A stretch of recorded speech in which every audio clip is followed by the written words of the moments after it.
For Gana,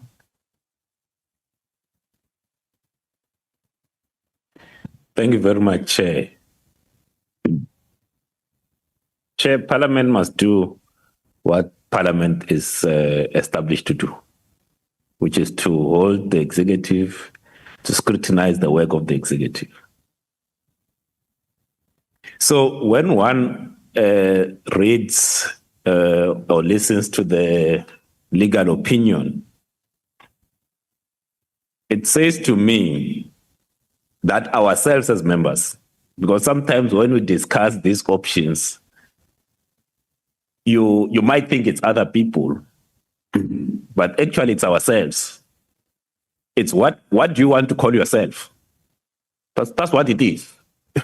Whether it's an investigative inquiry, it's an ad hoc, it's a joint, it's ourselves.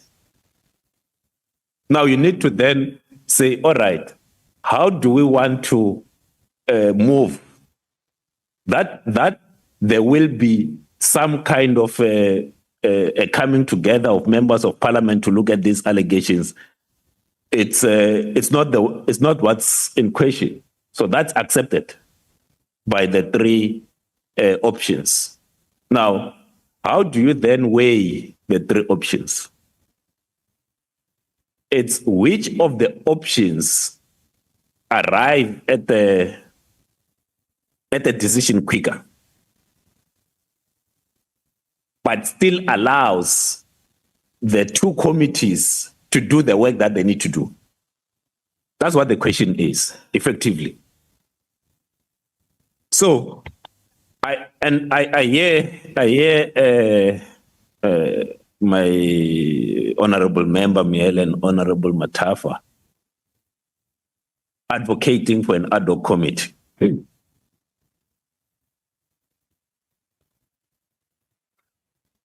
At least I'm old enough to remember that there was once an ad hoc committee, and Honorable Swarty will remember, that looked into the public protector. It was supposed to be so quick. It lasted over 2 years. It lasted over 2 years. So sometimes when we make these arguments, and one of the reasons that ad hoc committee lasted as long as it has, Honorable Matafa, and that's why, and you please, I'm arguing against it. It's because of legal representation. It's because of legal representation. You know what's the good thing about a joint committee or us in this form is that there's no legal representation. We get to the truth without legal representation. Because let me say, there's a case of the former president of this country. It's been dragging on for 20 years because of legal representation.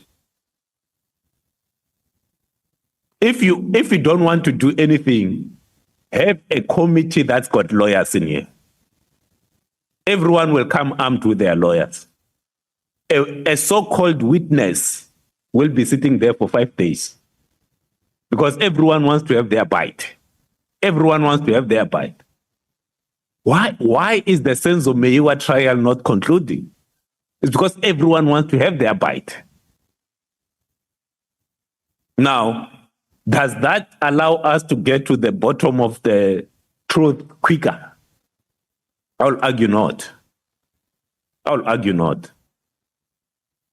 But are the members, so if we were to establish, if we were to call ourselves, because that's what it is, the conversation is, what do we call ourselves? Because it will be us. It will be us.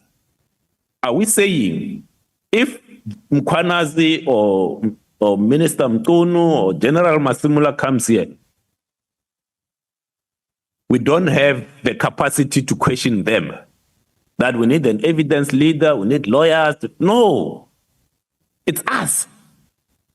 We are here to oversee the executive.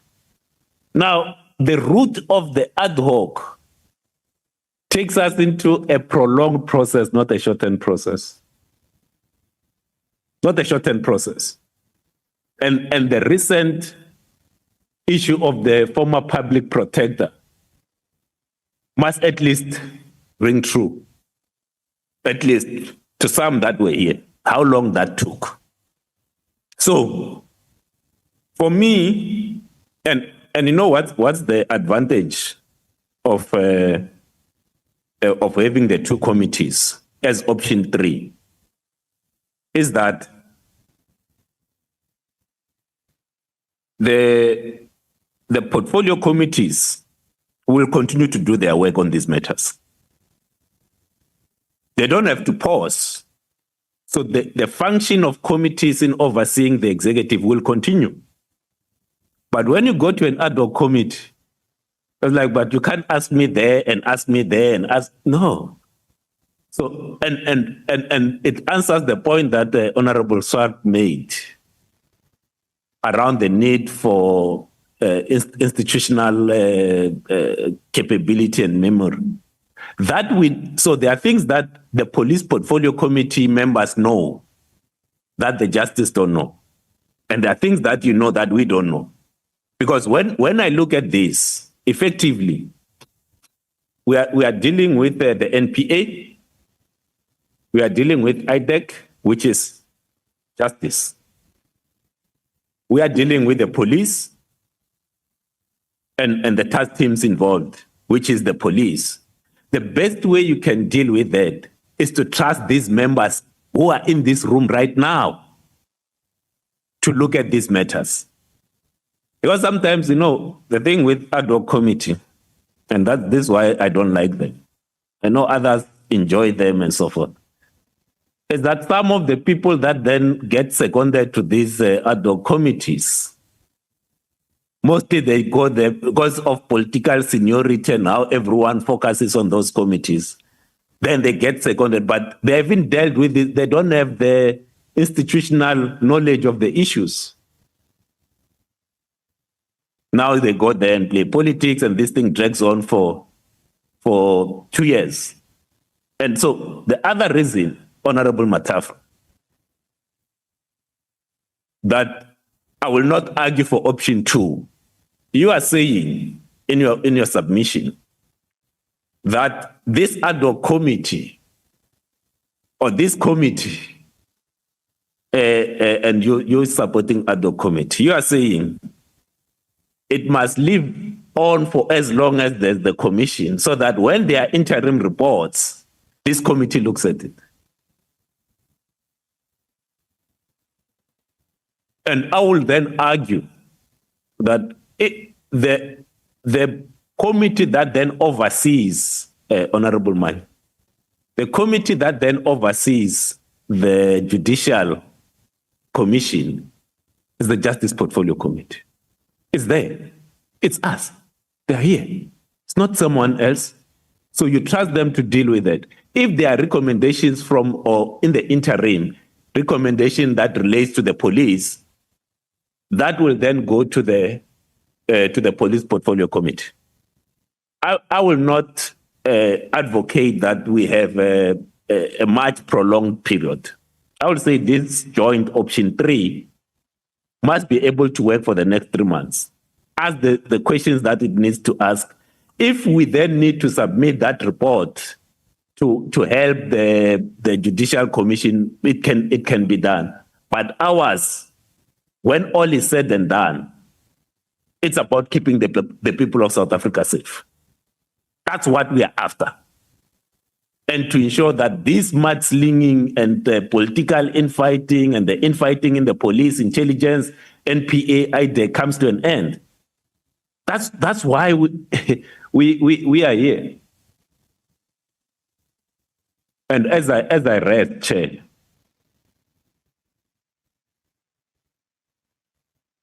let's learn from the other ad hoc committees of Parliament, how long they lasted,